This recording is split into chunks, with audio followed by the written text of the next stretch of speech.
केंद्र सरकार ने बड़ा फैसला लिया है। अब लाखों गरीब और असंगठित क्षेत्रों के मजदूरों को रिटायरमेंट के बाद आगे भी हर महीने पक्की पेंशन मिलती रहेगी। जी हां, सरकार ने अटल पेंशन योजना यानी कि APY को साल 2030 से 31 तक जारी रखने की मंजूरी दे दी है।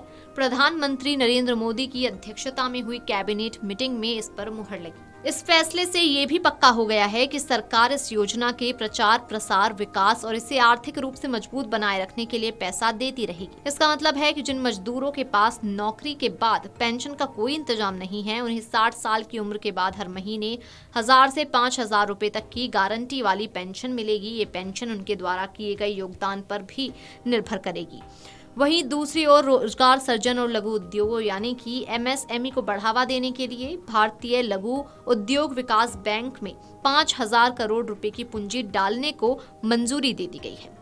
ये फैसले असंगठित क्षेत्र के कामगारों के भविष्य को सुरक्षित करने और छोटे उद्योगों को सस्ती दरों पर ऋण मुहैया कराने की दिशा में महत्वपूर्ण कदम है। कैबिनेट ने सरकार की प्रमुख सामाजिक सुरक्षा योजना अटल पेंशन योजना को वित्त वर्ष 2030-31 तक जारी रखने की मंजूरी दी। इस विस्तार के साथ ही योजना के प्रचार, विकासात्मक गतिविधियों और गैप फंडिंग के लिए वित्तीय सहायता को भी स्वीकृति मिली है। 9 मई 2015 को शुरू की गई इस योजना का उद्देश्य असंगठित क्षेत्र के श्रमिकों को बुढ़ापे में आय की सुरक्षा प्रदान करना है।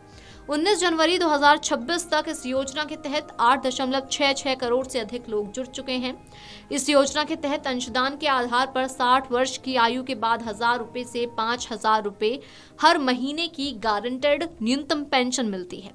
सरकार विकासात्मक गतिविधियों के जरिए असंगठित श्रमिकों के बीच जागरूकता और क्षमता निर्माण का विस्तार करेगी। MSME को मदद देने के लिए SIDBI को 5000 करोड़ रुपए देने का फैसला किया गया है। ये राशि वित्तीय सेवा विभाग यानी कि DFS की ओर से 3 चरणों में दी जाएगी। वित्त वर्ष 2025-26 में 3000 करोड़ रुपए, 2026-27 और 2027-28 में 1000 करोड़ रुपए की सहायता मिलेगी।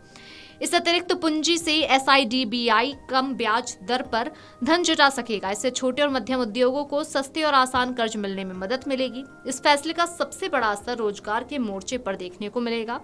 आधिकारिक विज्ञप्ति के अनुसार इस इक्विटी निवेश से 1.12 करोड़ रोजगार सर्जित होने की उम्मीद है। वित्तीय वर्ष 2025 के अंत तक 76.26 लाख MSME को वित्तीय सहायता मिल रही थी, जिसकी वित्तीय वर्ष 2028 के अंत तक बढ़कर 102 लाख होने की उम्मीद है। इस कदम से लगभग 25.74 लाख नए MSME लाभार्थी जुड़ेंगे, जिससे जमीनी स्तर पर आर्थिक गतिविधियों में तेजी आएगी। बुधवार को लिए गए ये फैसले संकेत देते हैं कि सरकार का फोकस सामाजिक सुरक्षा और आर्थिक विकास के दोहरे एजेंडे पर है। अटल पेंशन योजना का विस्तार जहां कमजोर वर्ग को सुरक्षा कवच प्रदान करेगा, वहीं SIDBI के जरिए पूंजी प्रवाह बढ़ने से छोटे उद्योगों को विस्तार करने और नए रोजगार पैदा करने में मदद मिलेगी। Video desk amarujala.com। अगर आप ये वीडियो YouTube पर देख रहे हैं तो हमारे चैनल को सब्सक्राइब कर बेल आइकन दबाएं और Facebook पर देख रहे हैं तो हमारे पेज को लाइक करें।